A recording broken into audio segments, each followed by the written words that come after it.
First off, before we start the video, I feel as if it's important to address the question: what is real found footage?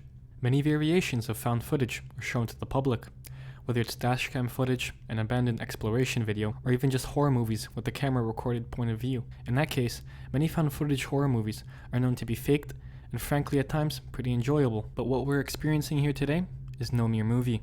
The clips I aim to show you all today are real cases of found footage, and I will give a warning that at times it can get unsettling. So if you'd like to continue, please watch at your own risk. The first video that we will go over today is known as the Pennhurst found footage.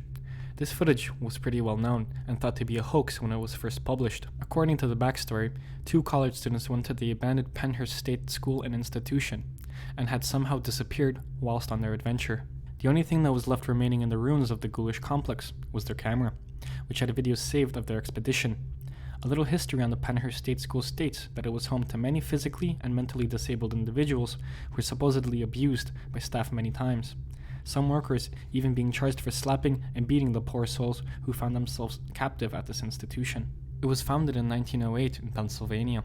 The institute closed down in 1987 due to its treatment of patients who suffered due to the evils of those who were able to hold authority over them. From the video footage, you're able to witness the two poor adventurers who have supposedly disappeared, one being a man and the other a woman. They go around exploring the ruins of the Pennhurst institution, trying to make a fun moment of the situation, even playing on a wheelchair found on the upper levels of the building. The footage continues to roll, and nothing really seems out of the ordinary.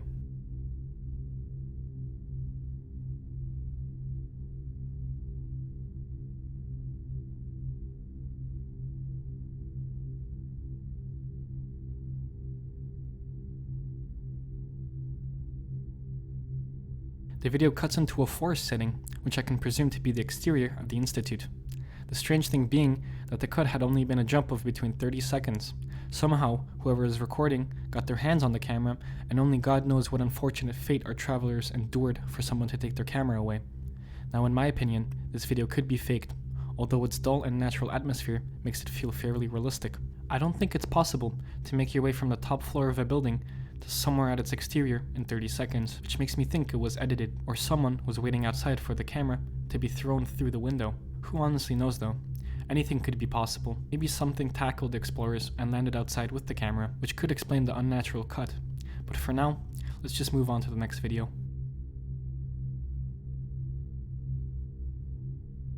Grave robbing for morons is a video that many have stumbled upon and have tried to solve. The nature of the video is truly disturbing, as the 90s VHS camera really makes a truly eerie atmosphere. The video starts off with a young man showing off what appears to be a human skull, making many speculate whether the skull is real or not. The title of the tape was named Grave Robbing for Morons and appears to be a detailed explanation of what you need to know about robbing graves and how to get away with it without getting caught. Kind of ironic. The worst part of the video is seeing a man holding a human skull, which we can only assume is a decoy, and hopefully not the skull of someone's loved one. It really concerns me that the individual would steal a skull. Why would he? What value does someone's decaying bones have? Is it simply because it looks cool? Maybe a story to tell at parties? In my opinion, this is simply just sick. The video continues, and the man only makes more unnerving remarks as to not leave witnesses and to knock them out over killing them, but then states that sometimes you need to. Never leave witnesses. If you have to knock them out so that way they think it's a dream. It's best not to kill, but if it's necessary, do it. But it's just best to always have a nice dark bag. Not plastic white like this, white because you can see through it, right? You can see shapes. Use paper bags or... Before he leaves, he tells the camera, if you're watching this video, then you know who the skull belongs to. Truly horrible. Some people are just sinister, and I can't really prove that this video is fake. Many people have tried to solve this over the internet, but to no avail. This is truly one of the creepiest found footages to ever exist, and its origins are still unknown. With this in mind, let's move on to our next video.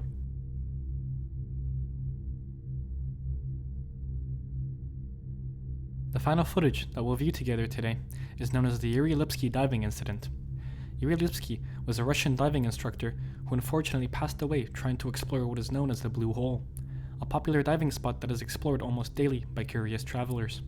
It is located north of Egypt in the Red Sea and is known to be about 300 feet deep. The blue hole is known to be very dangerous at times and should not be explored alone. Unfortunately, Yuri miscalculated his abilities and plunged in alone. With a camera to detail his travels into the blue hole, which gave us this footage, Yuri checks his wrist to see his progress, and at this point, he's already made it around 280 feet down the hole. But since he was diving with standard air, he unfortunately suffered from nitrogen narcosis, which is presumed to be similar to taking 8 shots of vodka. The further Yuri goes down, the worse his narcosis gets. But finally, he reaches the floor. At this point, thanks to his narcosis, it's presumed that Yuri had lost his regulator and gets into a panic as he's losing oxygen. I think at this point, he understands it's over for him, and watching him squirm in fear of death from his point of view really makes me feel claustrophobic.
There's been times I myself have been in a point of almost drowning when I was younger due to my misjudgment of pressure in the water, but nothing could compare to the pain that Yuri felt that day.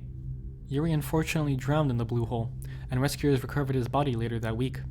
It shows you how fast life can really be, and how you should enjoy every minute of it that we can. This was definitely one of the more difficult cases of found footage I could cover. Found footage is a really scary phenomenon when it's real, and fairly interesting to cover. One thing for certain is that I hope I never end up on the other side of found footage myself. The same goes for you. I hope you liked the video, and please leave a comment expressing your thoughts on these terrifying clips of real found footage. This was NightFuel, and I hope you have a good evening and good night.